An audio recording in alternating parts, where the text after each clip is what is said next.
No matter where you come from, no matter where you're going, here's a place where you can take comfort in the knowing that whether if you've come to stay a while or just passing through, this door is open to you. Come and let's be silent. Come and share a hug. Come, let's pray together. Come, love and be loved. From the blissed out to the turned out, from the pampered to the abused, this door is open to you. Come on in. Come on in. Come on in. Come on in. The God in us recognizes the God in you. The God in you. Whether you're black or white, gay or straight, Christian, Buddhist or Jew, this door is open to you.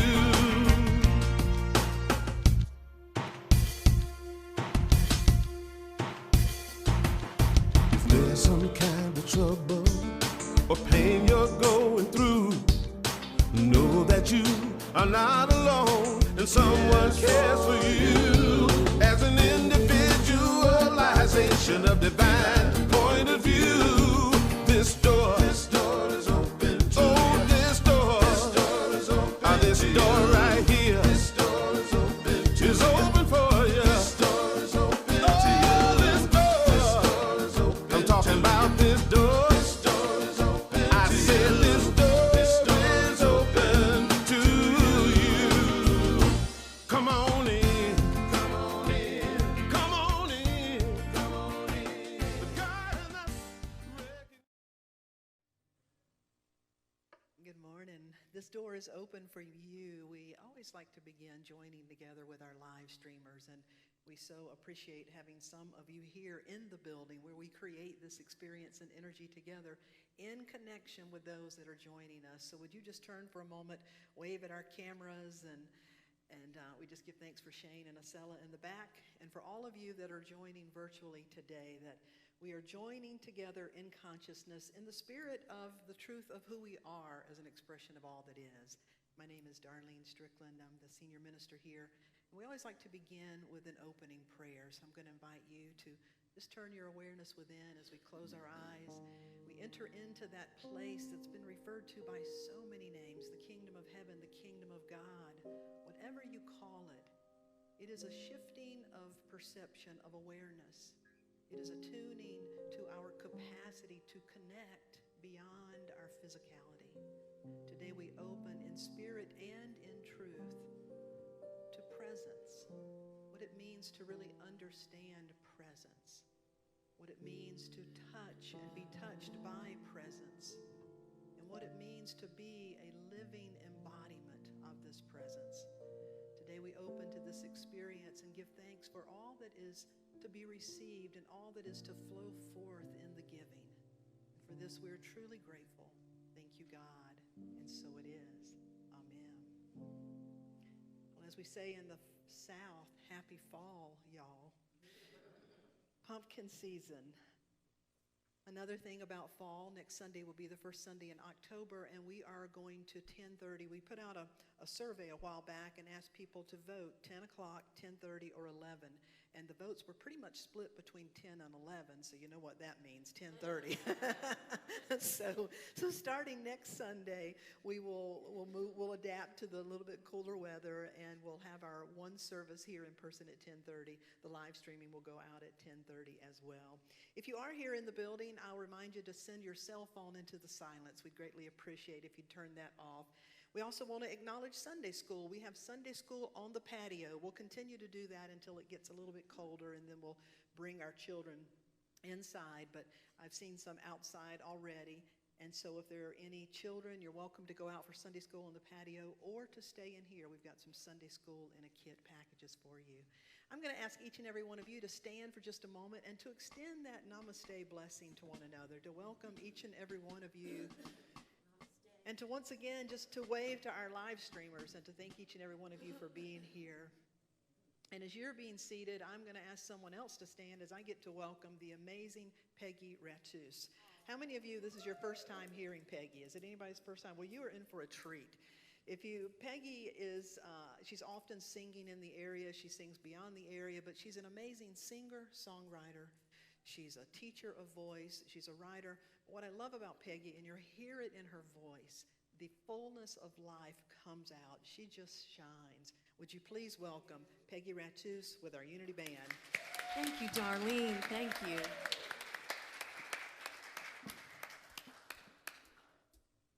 This song was written by K.T. Tunstall.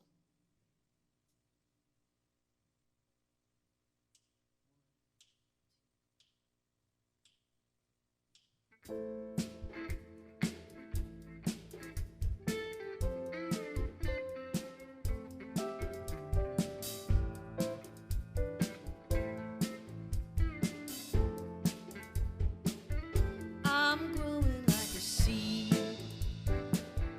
Rain's been falling on me. I've been covered in cold. I've been shrouded in doubt.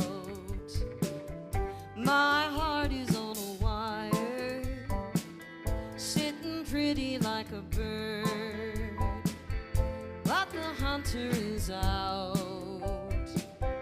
and the eagle has heard the word that I can feel it all. Yes, I can feel it all. I'm looking to the sky, and I'll be listening to the stars, and maybe thinking of you, and wondering where you are. Do you know what you've done for me? You made my branches grow. Now they can play with the wind, and they can carry the snow, and they can feel it all. Yes, they can feel it all.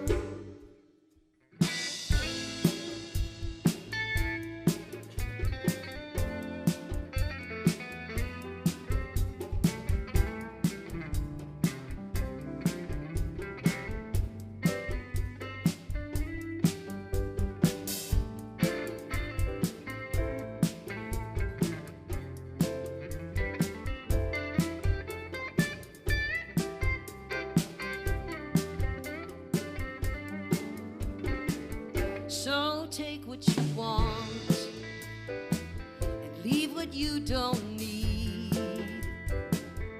I'll go looking for you.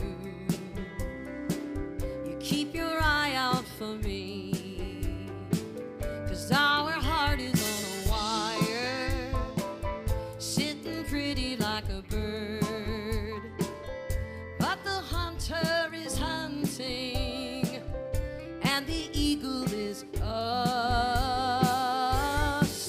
and we can feel it all. Yes, we can feel it all. Yes, we can feel it all. Yes, we can feel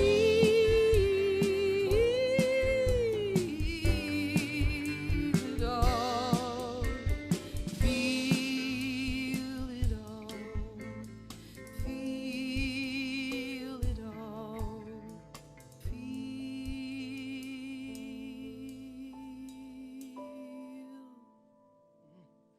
Peggy Ratusz, feel it all.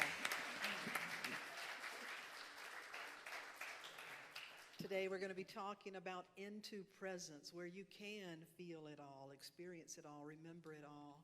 I've asked Brian McGrady, one of our board members, and Brian is just a beautiful soul, a beautiful man, a wonderful man. And I also know that he's a long-time meditator, and so I thought he'd be just perfect today to share with you an inspirational reading. Brian McGrady.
two.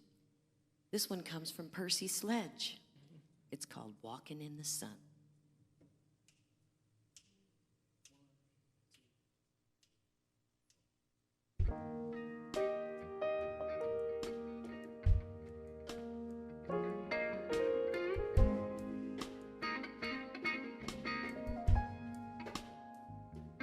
Things have been going wrong long enough to know everything is right.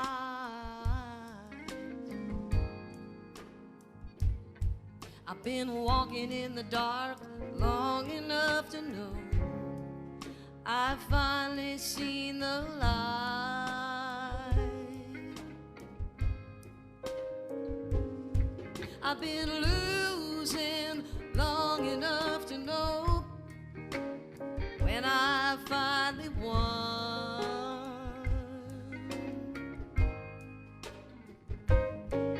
And even a blind man can tell when he's walking in the sun.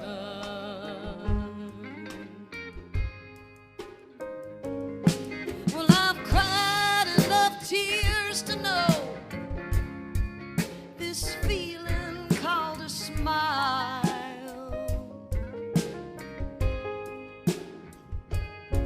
I've been bottom rung long enough to know when I'm doing it in style.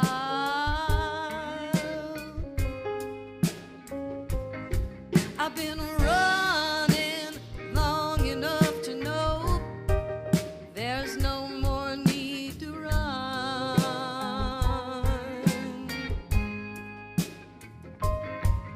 And even a blind man can tell when he's walking in the sun.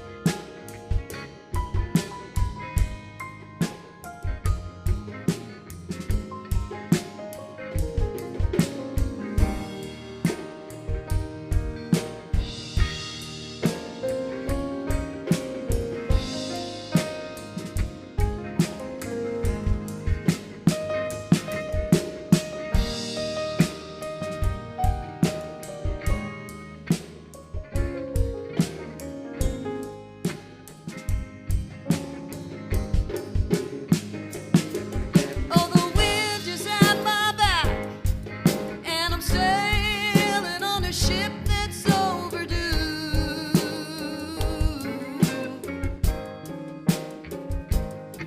Well, I've squandered many chances, and I know it's time to see it through.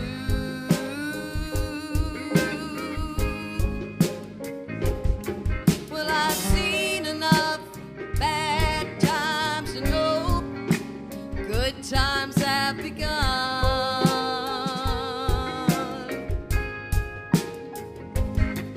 And even a blind man can tell when he's walking in the sun.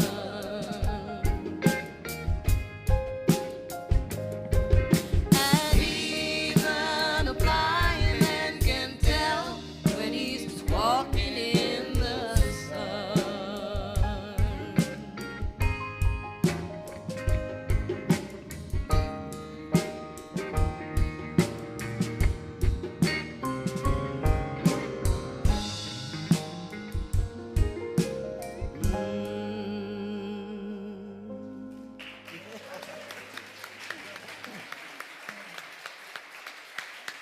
Peggy, that was awesome. Peggy Ratusz with our amazing band, Dave, Richard, Joel, Pete, and Joey. Thank you so much. They're going to be back, and she's got another song. We're covering all the genres today. So they started with a bossa nova, a country, an R&B, a gospel. We'll get it all in because it represents the fullness of life. I love that line. Even a blind man can see. Even a blind woman can see when they are walking in the sun, because you can feel it. I started today is the third of a 3-week series, and 3 weeks ago the title of the talk was The Mindset of Separation, or the Separation Mindset. And I've really been thinking about that, and last Sunday as I was driving home from church, this little catchy realization just sort of landed. How many of you know when sometimes a realization just lands and you feel it? And that realization said, you can't think your way into presence. You can only presence your way into presence. That even a blind one can see the sun, because the presence, when you're in the presence, you feel it. And so today, the title of the talk is Into Presence. Of what does it mean when we talk about presence, and how do we bring ourselves into presence, and how do we become a conduit or a channel, if you will, of the greater life presence that is already the essence of our being. And so to begin, I want to share a quote with Einstein, one of my favorite quotes, where he said, "The greatest illusion in the world is the illusion of separation."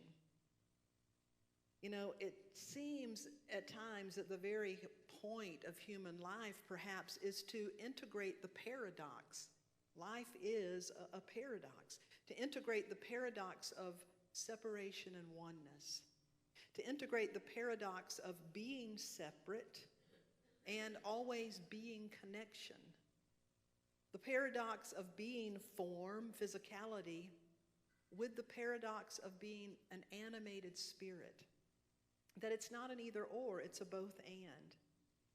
And that every great spiritual master and every great spiritual teaching in some way is pointing us to be able to transcend our earthbound perception.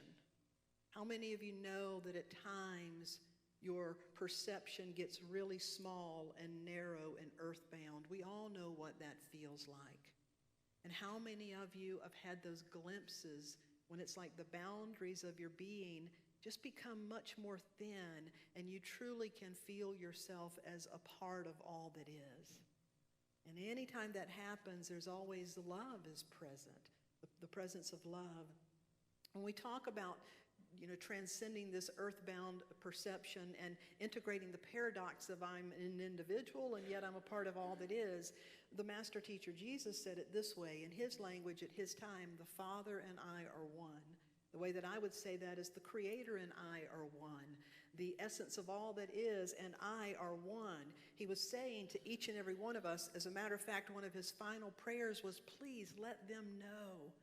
Let them know, Creator, that they are one with you also. Let them know their oneness with all creation. Let them awaken to their eternal, infinite connection and to their organic divinity. You're not born in sin. You're born needing to wake up and to unfold in the fullness of our potential, but you are organically divine, beautiful spirit, here to express that spirit on earth. And so each and every one of us are already an extension of the divine. I shared a few weeks ago, in one of my times of meditation, I saw this image of an iceberg, and I've been on an Alaskan cruise, so I've had the joy of seeing these huge mammoth icebergs that form and then break off into the ocean.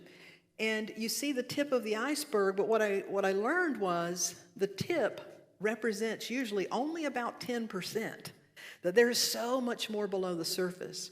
Well, you and I, this is sort of the tip of the iceberg, but there's so much more beyond the surface. But what dawned on me in that meditation is the iceberg also has its belonging in the ocean. Water will return to water. Spirit will return to spirit. And so that all that we are, we already belong to the ocean of life, to the web of life, and we are sourced by that. And yet, we're also an individual being. We are a physical being. We are a being that has been born and will die in this particular form. And so it's living in that paradox. But again, that's what all the great teachers meant when they said, die before you die. Go ahead and die to the illusion that all you are is what you see, so that you may live not in survival mode, but so that you may live to be an expression of all that you are.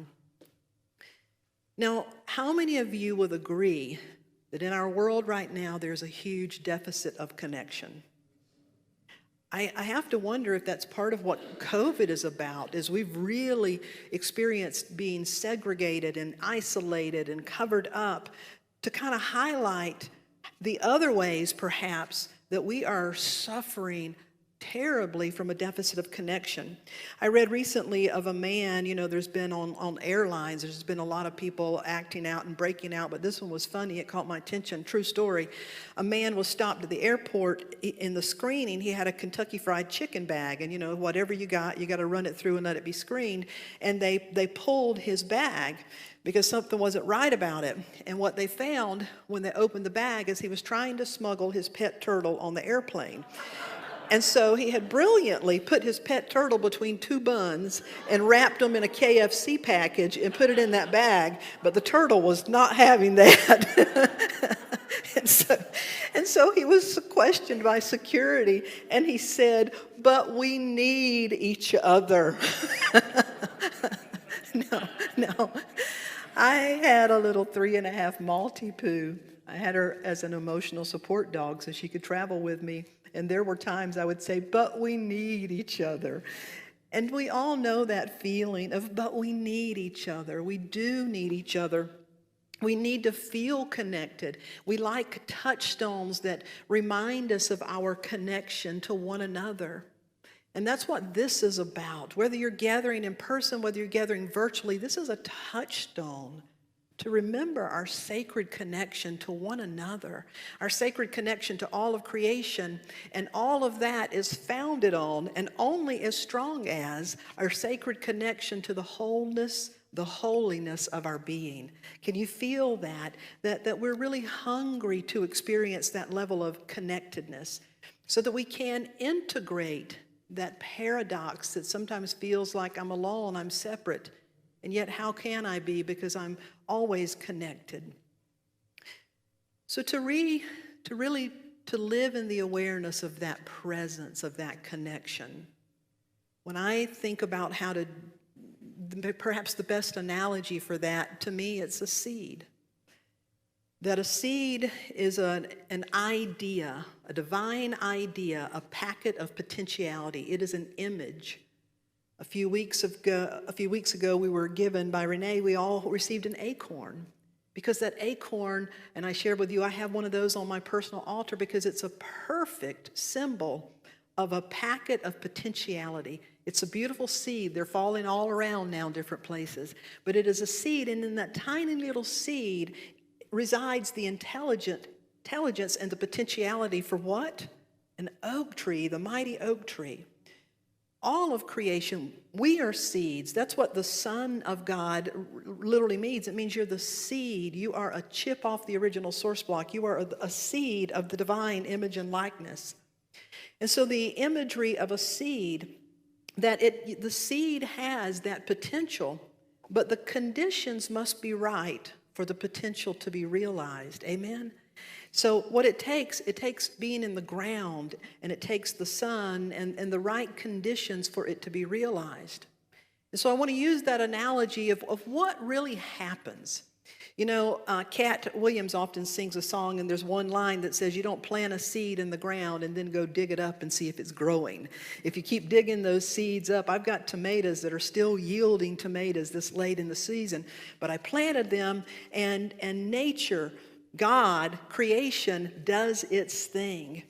And that is the presence. And so we could call, when we're talking about the presence, think of that as the ground of your being. The ground of your being that does 4 primary things. The ground of your being, just like the ground for a seed, is something that you absorb. The seed has to absorb what is needed from the ground. The seed has to be nurtured in the ground. The seed has to be transformed in the ground.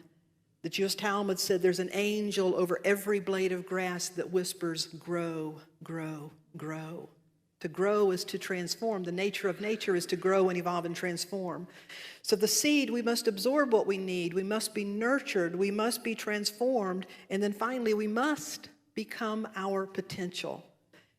And sometimes when we think about this ground of our being, the presence, that having access to this presence, sometimes we think about other people having greater access to the presence of God.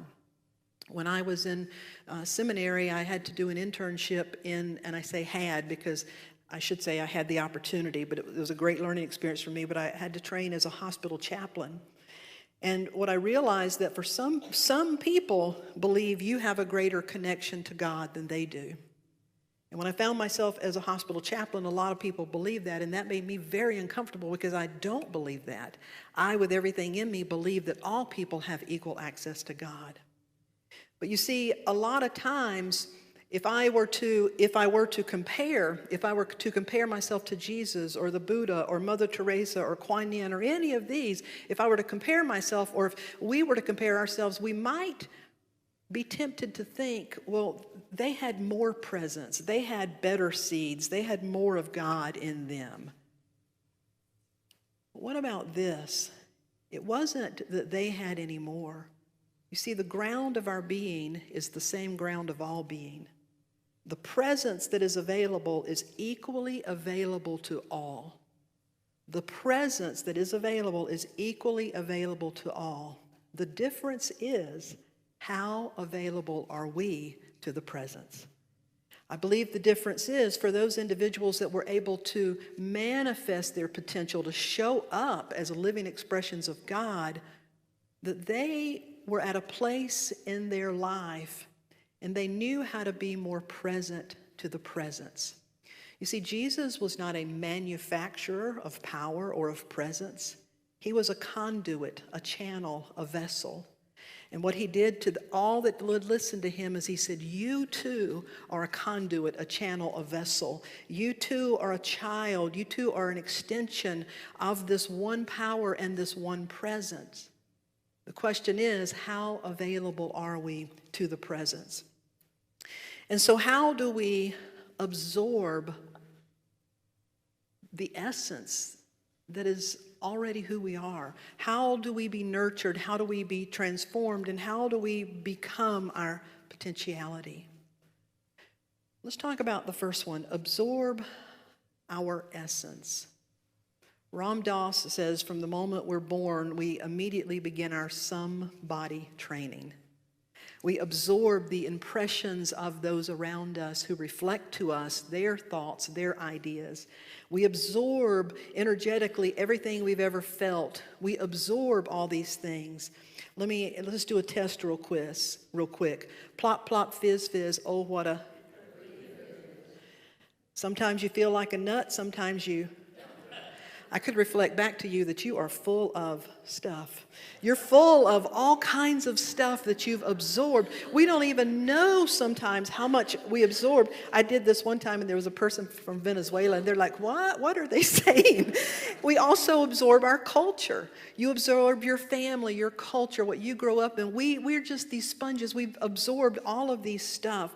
But in Hawaii, when I lived in Hawaii, there's a Polynesian saying there that says, we are standing on the back of whales fishing for minnows.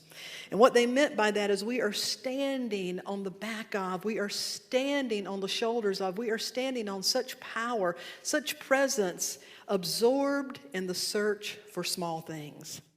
That to absorb our true essence, it's not to fight with everything else we've absorbed. That's really important. When we begin to learn, prayer and meditations are the way we begin to create conscious connections with this presence, a conscious connection with the truth of who we are.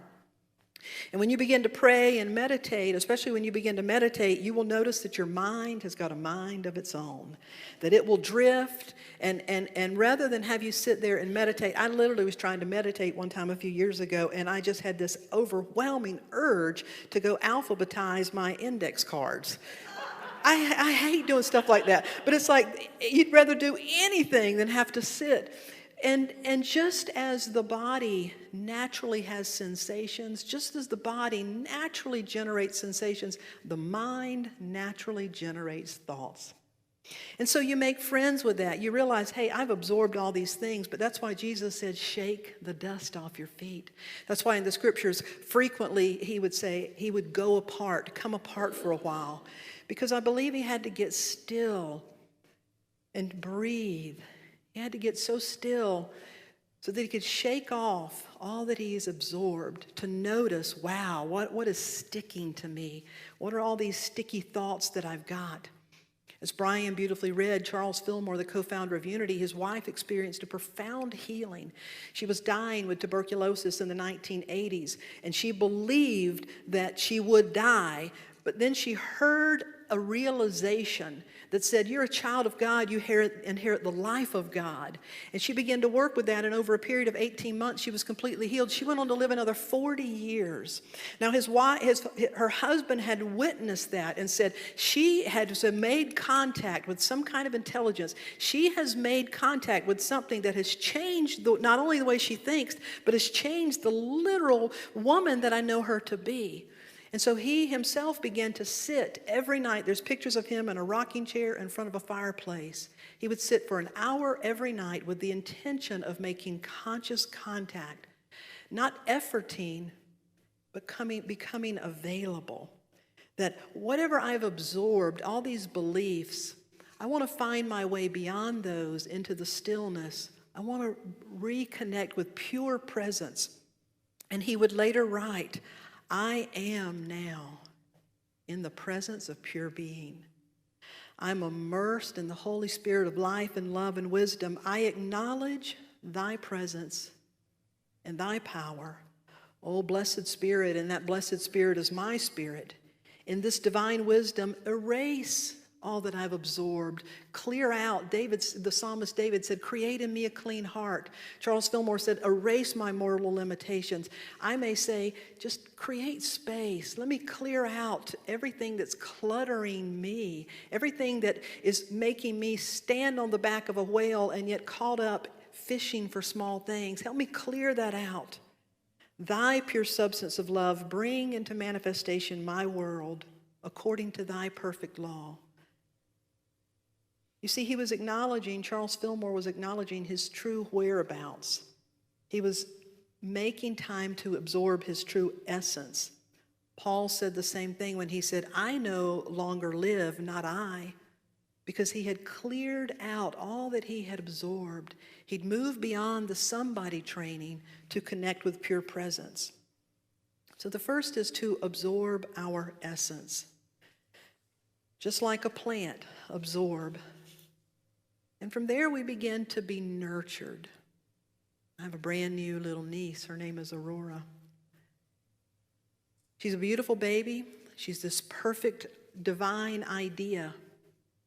And yet left alone, she wouldn't last very long. She needs to be nurtured. There's something within each of us that needs to be nurtured. And what really nurtures that is this presence. And this presence is best known as love. When we make time in prayer and meditation to get still, it begins to nurture us in ways that we didn't even realize we needed. Deepak Chopra said, the world sometimes feels like an insane asylum. You can be there like an inmate, or you can remember, I have a visitor's pass. That we need time to be nurtured. That's what meditation does. It gives us direct exposure to presence. And it usually happens in glimpses.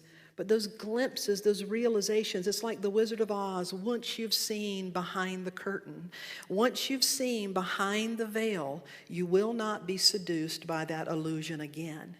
Once you've caught a glimpse, once you have felt it, once you know it, and through a practice, every day committing to that, you develop that muscle, so to speak. You develop your capacity to keep yourself in presence. I know a number of people. I know there's one woman in our church, Kate, who said that when her children were young, Kate is a longtime meditator. And she would meditate, and it's been proven that anyone that meditates on a regular basis, their household can feel the difference. Towns, scientific studies have been done with groups of people meditating together at the same time, and the crime rate would go down in the whole town. I wonder what would happen if our world would begin to take time to be still and to know. Well, Kate told me that when her kids were little, if she would be doing something and get frustrated with them, they'd say, "Mama, you need to go meditate." Because they can feel the difference. It's like, wait, you're getting rough around the edges. You need to go sit back down and meditate. To absorb pure essence, to be nurtured by that essence. The third is to be transformed. You see, when I planted those little teeny tomatoes this spring, early summer, I fertilized and I watered, but what really did the work was that soil, the ground of its being. When the ground of its being and the seed begin to work together, growth happens, transformation happens. It can't happen otherwise. And so transformation will happen in that presence. Richard, would you come give me that song? I have a beautiful story. My previous congregation was out in the greater Seattle area, Unity of South Sound. And I had taught a class on prayer and meditation. And one of the ladies that attended the class, she realized throughout the class that she was the oldest one in the class. And I remembered her so well because she came to me and she jokingly said, "I don't know if you can teach an old broad new tricks." But she had been piqued, wondering if prayer and meditation could make a difference in her life. And so she committed and she began a practice. She created her own practice of prayer and meditation, and she began that. And so for one of the assignments I had asked, I said, pick an issue in your life around which you need transformation. Now, don't be attached. It's just like the woman who gave the card to her husband that said, "Honey, you are the answer to my prayer, but you are not what I prayed for." That don't be attached. Pick an area that you need transformation and you know it because it grates. It's like sandpaper to the soul. And then in your time of prayer and meditation, offer it up and ask, what in me, what do I need to change? What in me needs to be changed so I can be medicine, I can be helpful, I can be useful in this situation and not just constantly worn down by it. So she picked hers, and we went on with the class, and the class ended. And about a month after the class ended, she asked if she could meet with me, and she shared this with me. She said, I was a little embarrassed when you asked us to pick something and to work with because mine seemed petty. She said, every week a group of women from my retirement village complex would go out to lunch. And one woman always got on my nerves. This one woman was loud and showy, and she left me always feeling agitated and irritated. Sometimes I didn't even want to go because I tried to avoid her. And sometimes I found myself resenting her because she just hogged the attention. She was just that kind of person. And she said, when you said something that grates on your nerves, that was grating on my nerves. So she said, I picked that and I took it into prayer, and I used as my mantra, reveal what needs to be revealed and heal what needs to be healed. I just kept bringing it, reveal what needs to be revealed, heal what needs to be healed. She said, after about a month of working with this, we went to our weekly lunch. The woman was pretty much like she always was, but it wasn't bothering me quite as much. She said, I was learning to just be a little more present to my feelings and to relax and to pay attention and enjoy everything else. She said, I could notice a little shift in myself. But she said that particular day when the waiter brought all the tickets, I didn't get one. And so I asked the wait staff person, excuse me, I didn't get my meal ticket. And the waiter said, oh, that lady asked for yours. And she said, it was that lady. And so I went to that lady and said, hi, I understand you have my check. And she said, I sure do. And she said, well, that's a surprise. You don't need to do that. And she said, there's just something about you that I admire. And I just wanted you to know that. A lady wrote to me and said, I was flabbergasted. Touching the presence is no little thing. It does move mountains. When I touch the presence, it ripples and radiates. I am now an old, faithful, forever young believer. Isn't that powerful? That we, number one, just to know that it's part of your human nature to absorb all kinds of things. So make time to let go of all you've absorbed, and then presence can do what presence does. Number two, to allow yourself to be nurtured by presence. Number three, to expect transformation. We expect transformation by offering ourselves up. Create in me a clean heart, O God. Transform whatever in me needs to be prepared to meet what is before me. And then finally is to become. To know that as long as you're here, as long as you have skin on, as long as you are alive, you're called to become, to bring forth more of your potential. The nature of nature is to realize and to release its potential. That is true of you, and that is true of me. And that as long as you're here, there are states of being that are love and peace and joy and harmony and abundance and all of these things. There are states of being that are wanting to be expressed through you. To allow yourself to become our whole potential. To become. Now, as I said earlier, the Jewish Talmud says there's an angel that whispers over every blade of grass, grow, grow, grow. What I want you to know is that which you are reaching for, that which you are opening to in presence, is even in far more greater ways seeking to find its abode in you, seeking an outlet in you, seeking to heal you, seeking to use you. You would not be here. You're here because this presence is wanting to use you. Final story, another true story. Wendy Rose Neal was an English journalist and psychotherapist. She described herself as a radical humanist with no spiritual inclinations. But she was an avid gardener, loved nature, loved being outside and just being with the earth. That's what she was doing one day when this happened. I felt as if I had suddenly come alive for the first time, as if I were awakened from a deep, long sleep into a real world. All of a sudden, I remember feeling that a veil had been lifted from my eyes and everything came into focus. Whatever else I had believed up until that point in my life, I realized it was somehow incomplete.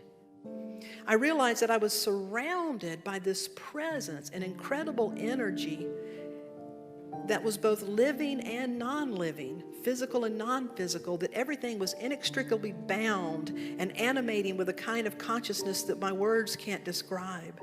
The experience seemed endless, as if I were in some kind of suspended eternal state of being. It left me in awe, and it left me different. She went on to say, I had a similar experience several months later.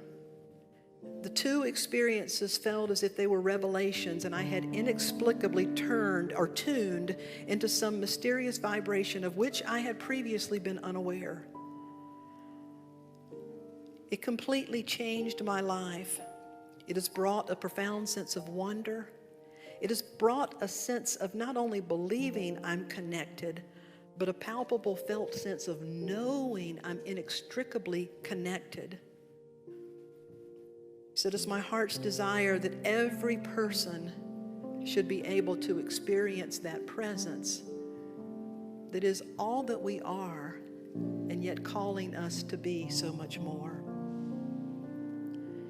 That each and every one of us are created to absorb it, to nurture, be nurtured by it, to be transformed by it, and to become an outlet of this greater presence. So I breathe in and I breathe out. I take in and I give out. I let love, I will let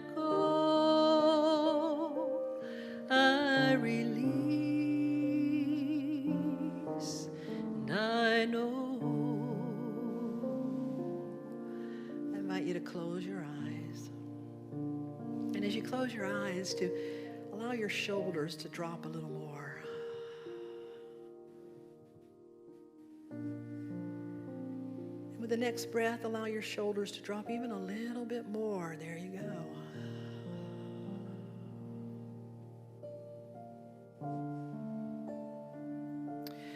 I invite you to center your awareness behind your eyes with your eyes closed, but just to center your awareness there as if you were a child on Christmas Eve and someone had said, now close your eyes. Your eyes would be closed, but every bit of your energy would be right there behind those eyelids. All of you would be right there waiting to open up. But without opening your eyes, with your eyes remaining closed, I ask you to gently put your hand on your heart. And now just shift your awareness from behind your eyes, but shift it to your heart.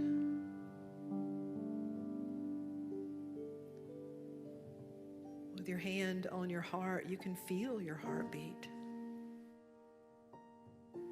It takes a little more effort, but as you center your awareness around your heart, just center your awareness around your heart.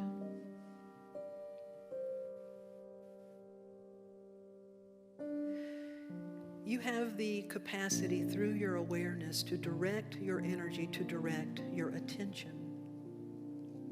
And this gift of awareness, this gift, this capability of being able to, with eyes closed, to direct your thoughts here or there. This ability with eyes closed to be able to use your awareness to now notice your thoughts. And so now as you put your hands back gently resting in your lap and your eyes are closed, with eyes closed, just imagine a beautiful blue sky. Not a cloud in it, just beautiful blue sky.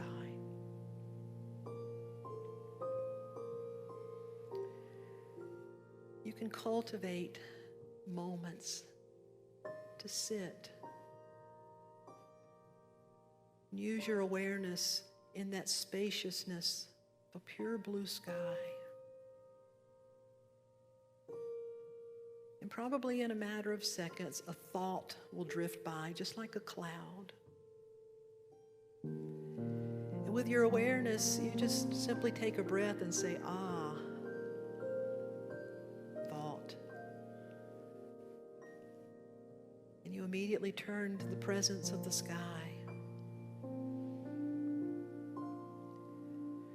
There are many practices to teach you the nature of your inner kingdom. For just as you sequentially unfold as a baby develops into a toddler, into a youth, into an adult, that one thing builds upon the next, our inner resources are cultivated as such as well.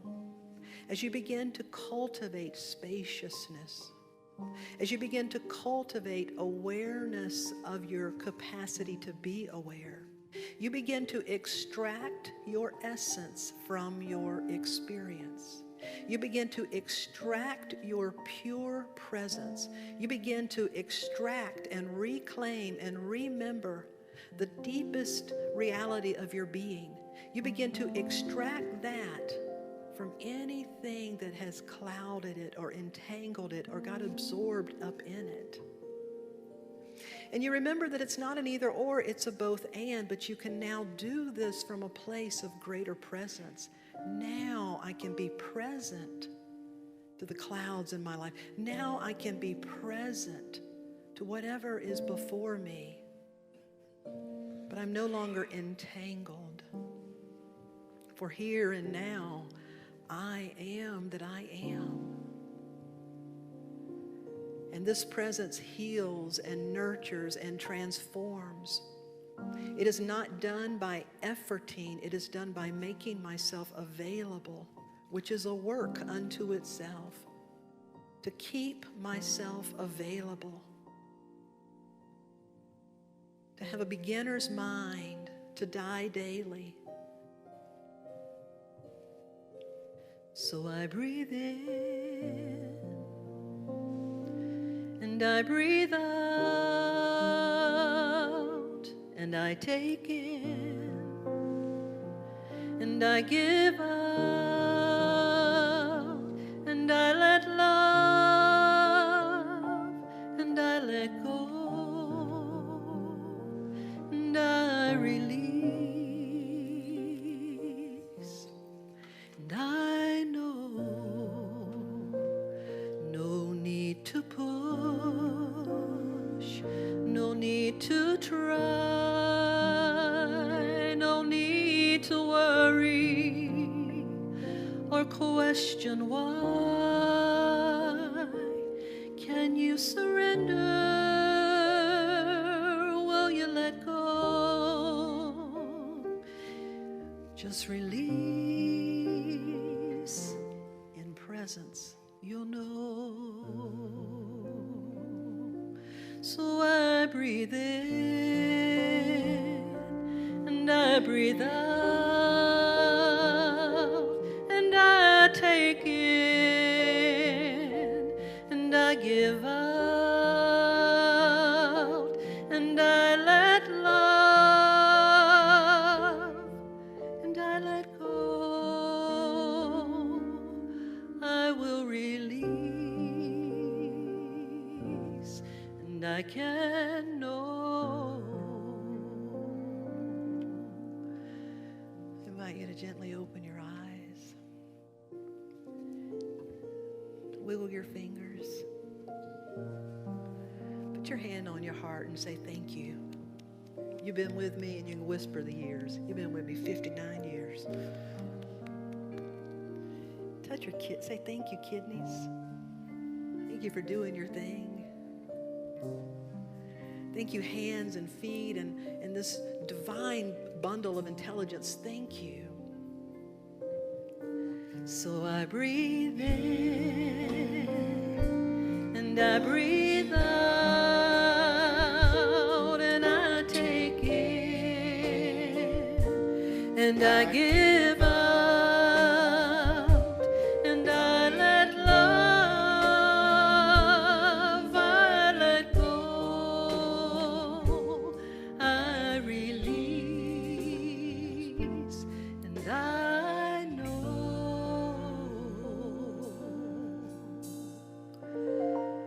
Would you please stand? May you know the presence that you already are. Would you turn and just bless from behind your mask, just bless someone. May you know the presence that you already are. May you know the presence that you already are. And then namaste. Namaste says, I see the presence that you already are. I behold that divinity in you. Thank you. You may be seated. I want to thank you for your presence, for your willingness to absorb the good, for your willingness to be nurtured and blessed, for your willingness to be transformed, and for your willingness to be the potential in this world. Will you give yourself a hand and say, I'm doing a good job. I'm doing a good job. To our viewers, you're doing a good job. Our world needs you. We want to remind you once again that beginning next Sunday, our services in person and online will go to 10:30, so 30 minutes later. And I also want to thank each and every one of you for your support, your continued support. There are some blue boxes if you choose to leave a love offering or a tithe or a gift while you're here. Most of you are doing that virtually, and we truly appreciate that. I also mistakenly last week, I said I was having a Zoom class last Thursday, but it's this Thursday. So this Thursday night, if you go to our website, unityblueridge.org, you can get a Zoom link. There's no charge. And Thursday night, I'm going to be available for just question and I'm not going to say answers, but question and responses. So we're going to talk about this series. I can always respond. I don't know if it'll be, but I'd love to have you join, especially some of our virtual viewers. We also want to do a shout out this morning to Unity of the Bahamas, who streams our service for your service. Yes. And Unity in Fort Wayne, Indiana. So those of you that are picking up and joining with us, that we're spreading. So we want to thank you for that. I want to thank each and every one of you. Peggy, I'm going to ask you to come up one more time with this amazing band. She's going to share one song with us, and then we'll have a closing prayer. Would you again welcome Peggy Ratusz?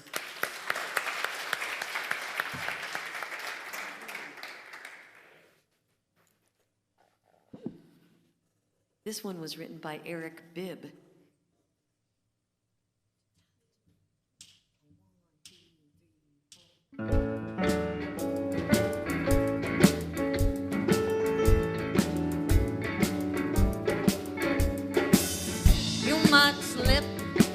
You might slide, stumble and fall by the roadside, but don't you ever let nobody drag your spirit down. Nobody drag your spirit down. Remember, we're walking up to heaven.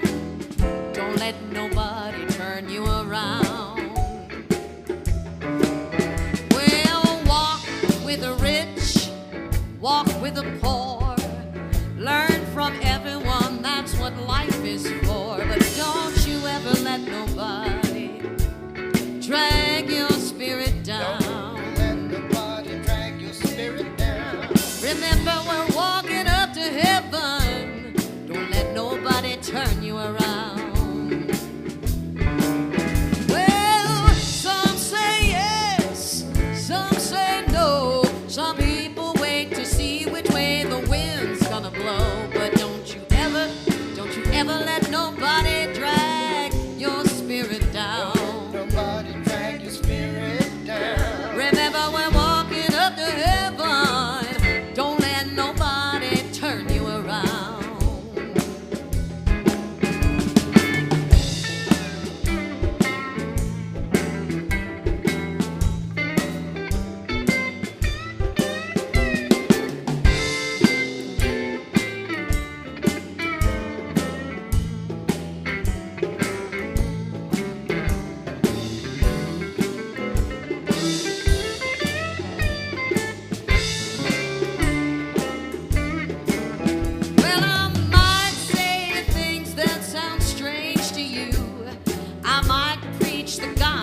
I believe it's true. Don't you ever let nobody drag your spirit down. Don't let nobody drag your spirit down. Remember, we're walking up to heaven. Don't let nobody turn you round. Well, you might slip, you know you might slide, you might stumble along the roadside, but don't you ever let nobody drag your spirit down. Don't let nobody drag your spirit down. Remember, we're walking up to heaven. Don't let nobody turn you round.